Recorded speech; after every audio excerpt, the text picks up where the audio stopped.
Look at this book, The Puppeteers. You cannot forget the title of The Puppeteers. I mean, we will say it 7 times. It's by Jason Chaffetz, who's now with Fox News. And Jason, of course, used to chair the House Oversight Committee. And Jason is taller than you think. That's the first thing I realized when Jason walked in the green room and told me he had a new book out. Jason Chaffetz, welcome back to the Hugh Hewitt Show. Good to have you. How tall are you, Jason? I'm 7'7". I thought so. I'm sorry, I'm at 6'2". That's what I meant to say. Pardon me.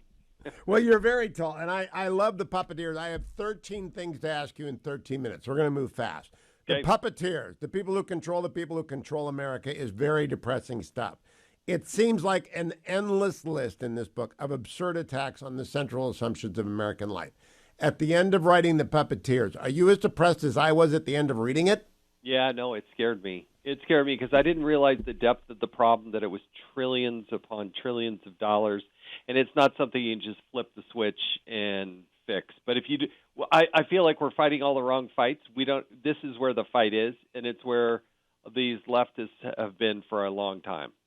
You know, Jason, you've got to say the title The Puppeteers in every answer if you want people. It's the Luntz rule. If you don't say The Puppeteers 7 times, no one will. So you say, yeah, The Puppeteers depressed me. I'm honest to goodness, I'm always coaching. Number 2, I want to start with January Littlejohn and her 13-year-old in Leon County schools.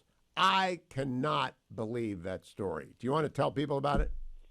Well, the problem is that you have schools that have been manipulated to the point where they cannot, these puppeteers, they believe in what are a new term that we're going to have to get used to called community schools. And the idea of community schools is that they take care of your child from top to bottom, everything from what haircut they get to what they wear to what the meals they have.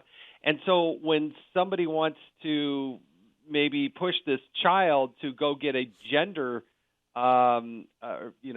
change their gender, these people were not even informed. The parents didn't even know what was going on. And they were sympathetic parents. They wanted to help their daughter who was undergoing gender confusion, but they were worried about it being contagion because 3 of her friends had done this thing.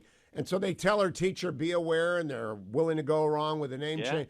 And then the parents the school sucks her into a different track. It's unbelievable. No, and again, I think it's a bigger concerted effort. It's not just an isolated case that we highlight here. There is this move for these community schools to take your child and essentially run their entire lives, not just educate them on math, reading, and arithmetic. That's why I wrote The Puppeteers. There you go. Bingo. Okay. Now that brings me to Randy Weingarten in The Puppeteers, because she may be the biggest puppeteer of all. You lay out her role in keeping the schools closed. We are on a vast re-education campaign right now to erase that. Yeah. The Puppeteers is stopping that. Do you think she will succeed in preventing the public from remembering who got the schools closed and who kept them closed? That's up to us. That's why you write a book like The Puppeteers, is because you want to make sure it's documented. Look, she has some $300 million at her disposal. We talk about there's some good work with Peter Schweitzer's group, the Government Accountability Institute, good research about how they've morphed and changed into a political operation, not something that's just out there helping their teachers. But they are trying to rewrite history. And we also tell some interesting stories about her ties to Hunter Biden and how some of the cronies from Rosemont, Seneca, or one of the offshoots of that, went out and, teachers' unions were spent $3 million getting these personal protective equipment out of China that ended up being, fake and bogus. But again, you can see how incestuous it is over there. Now I will come back to the PatCon chapter in The Puppeteers. I do want to talk about the FBI and parents. Now, Christopher Wray, this is not in The Puppeteers, but you're here. Christopher Wray has refused to turn over a document. You were in Jim Comer's position, right? There's a picture of Jim Comer. You know what a subpoena is. Does he have any leg to stand on in turning down the subpoena that he's been given for documents?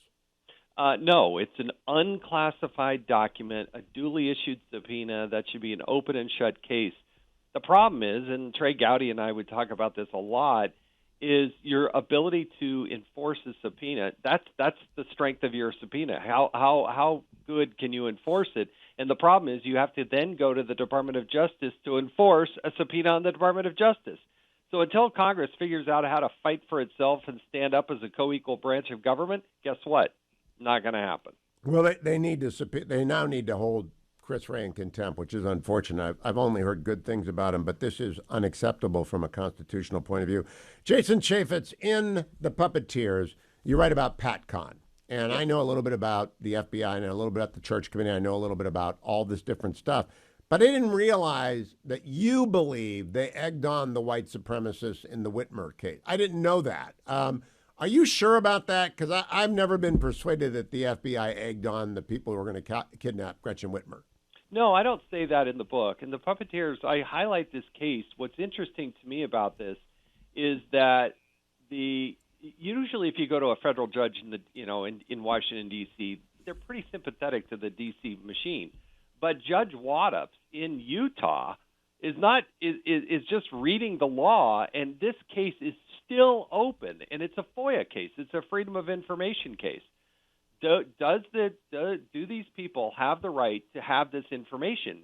So you have this judge in Utah who believes that it should. I'm not trying to come to any conclusions whatsoever, but I think it's interesting that is our government going to be open and transparent? We're different in the world in that we are open and transparent. We are self-critical. But what's interesting and fascinating about this case is, where are the documents? Did this actually happen? Did it not happen? I don't come to any conclusions. I'm just saying we need the documentation. Well, let's move on to something where you do have a conclusion. I agree with it. Secretary Mayorkas is a fiasco and a disaster.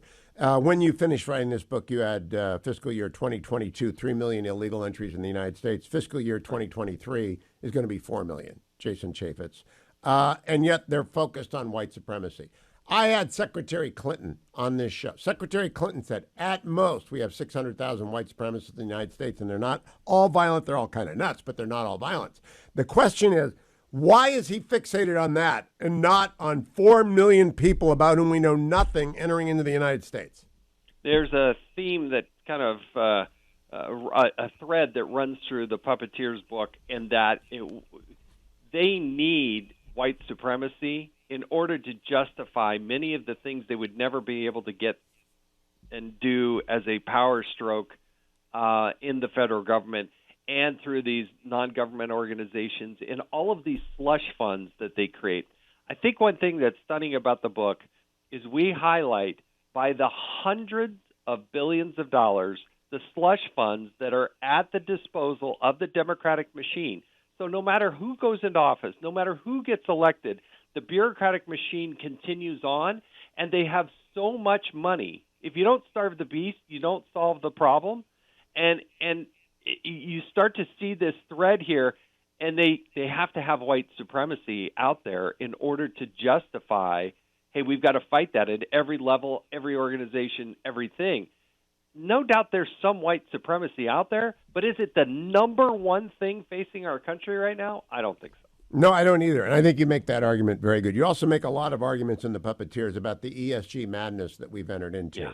And thank goodness for state treasurers. You know, when Doug Ducey was state treasurer of Arizona, he wouldn't put up with this nonsense. They are costing billions and billions of dollars to people who depend on those pensions. And I just read about the Illinois state pension system in news items by John Ellis this weekend. They're already bankrupt, right? They're effectively bankrupt, and they're still wasting money on ESG, Jason Chaffetz. Thanks for that chapter in the Puppeteers. Yeah, so in the Puppeteers, we highlight the idea that BlackRock, for instance, BlackRock, Vanguard, State Street or Main Street, they control 75+% of the retirement funds and whatnot. If you look at the S&P 500, BlackRock alone, I think it's north of 97% of the S&P companies. BlackRock owns at least a 5% stake. And so you wonder, why are all of these companies pursuing ESG and DEI and all of these types of things? It's because BlackRock has an agenda. I mean, Larry Fink was just out there, you can find it on Twitter pretty easily, talking about how you have to manipulate these companies because they won't do it by themselves. These are the types of puppeteers. You know, in the Trump administration, Larry Kudlow was the economic advisor, right? And what happened when Joe Biden came in on board? They brought in Brian Deese. Brian Deese worked in the Obama administration, but he's a climate activist. That's his background, and he's the economic advisor for Joe Biden. He left recently, but that's that this is their agenda. This is what they want to do. It's not about improving the economy or bringing up real wages. It's about getting these requirements into these companies, in the government, and everywhere. Those are the true puppeteers. You know, I like your story about Uncle Joe and Wheezy. I really think that's very illustrative. But the ERISA law, I only did one ERISA case in all of my years. I never want to get near it again. I think you're illustrating to people that their pension funds, wherever they are in danger because the companies are beset by the Larry Finks and the ESG absolutists and this absurd idea of, quote, stakeholder capitalism. The only stakeholder in a publicly traded company is the shareholder. Everybody else is an alien to them. And you make that argument, Jason. Is it getting traction? There is no such thing as stakeholder capitalism. There's capitalism, and it's run by investors and people who take risks, not by people on the sidelines. Well, I can tell you're passionate about this, but the puppeteers I highlight, we got our hands on a document that nobody had seen before. It's put out by the Democrats Association, and what they do is they are selling for $50,000 or $100,000 a seat. Come meet with your state financial officer that's a Democrat or the state treasurer, and then they list out what they control. The Democrats have under their control more than $1 trillion that they use from these investment funds. So if you're a retired teacher, retired employee, a government employee, in these states like California, I think it's close to $750 billion that they can invest. Well, they take these proxy votes and go into these companies to manipulate them. So you look at your company and say, hey, why are they doing all this crazy stuff? It's because of the proxy voting that's happening. It's because of the puppeteers. Jason Chaffetz, last question. If Senator Romney doesn't run for re-election, are you running? I'm thinking about it. I am thinking about it. I haven't figured out. I don't know. I love what I'm doing. Come on, just say yes. If he retires, I'm going. Just say yes, Jason. Oh, look at the time, Hugh. Thanks for the time to talk about the puppeteers. Jason Chaffetz, congratulations on the Puppeteers.